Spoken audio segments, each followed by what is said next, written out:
যুক্তরাষ্ট্র ইরান যুদ্ধের প্রভাবে কাঁচামাল সংকটে পড়তে যাচ্ছে দেশের একমাত্র রাষ্ট্রায়ত্ত জ্বালানি তেল শোধনাগার ইস্টার্ন রিফাইনারি।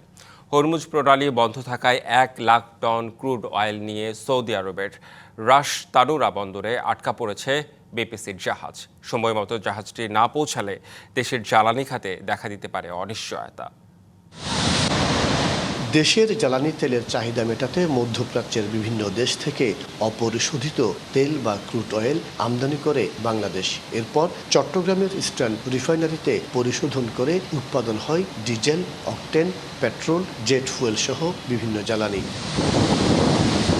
ইরান যুদ্ধ পরিস্থিতির কারণে সৌদি আরবে আটকা পড়েছে 1,00,000 টন ক্রুড অয়েল। গত 2 মার্চ নির্ধারিত সময়ে বাংলাদেশের পথে রওনা হতে পারেনি বিপিসির জাহাজ। হরমুজ প্রণালী দিয়ে জাহাজ চলাচল বন্ধ থাকায় অন্তত কয়েকশো তেলবাহী ট্যাঙ্কার মধ্যপ্রাচ্যের বন্দরগুলোতে আটকে পড়ে আছে। জ্বালানি বিশেষজ্ঞরা বলছেন, সময় মতো ক্রুড অয়েল দেশে না পৌঁছালে জ্বালানি বাজারে এর প্রভাব পড়তে শুরু করবে। প্রয়োজনীয় জ্বালানি তেল যেখানে আমরা একটু এই মুহূর্তে খরচ না করলেও চলতেছে, সে সমস্ত সাইটগুলোকে আমাদেরকে একটু সাশ্রয়ী হতে হবে। সোলার এনার্জি, উইন্ড এনার্জি, এ সমস্ত দিকে একটু আমাদের কনসেন্ট্রেট করতে হবে, যেগুলো বিদ্যুৎ উৎপাদন করতে লিকুইড জ্বালানি দরকার হয় না। জ্বালানি এবং এলএনজি দুইটার ক্ষেত্রেই আমাদেরকে বিকল্প সবসময় আমাদেরকে হাতে রাখতে হবে। অপরিশোধিত জ্বালানি তেল সিঙ্গাপুর ও মালয়েশিয়া থেকে আমদানি হয়ে চট্টগ্রামে পৌঁছাচ্ছে।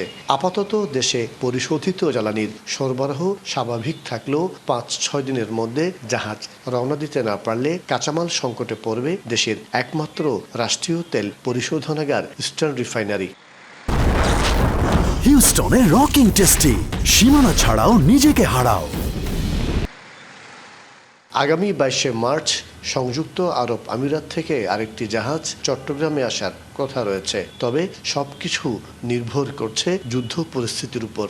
আমাদের মজুদ এখনো ঠিক আছে, তবে ক্রুডের বিষয়ে একটু আমরা সংকটে পড়েছি যে ক্রুড একটি লোড হয়েছে যেটি হরমুজ প্রণালী অতিক্রম করতে পারছে না, আর একটি 22 তারিখে আছে, সেটা কি হবে আমরা জানি না।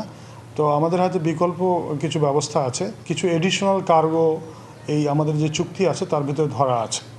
তো আমরা তাদেরকে রিকোয়েস্ট করব, তারা যদি এই এডিশনাল কার্গোটা আমাদের সরবরাহ করে তাহলে বিকল্প হিসেবে আমাদের কোনো ধরনের কোনো সমস্যা হবে না।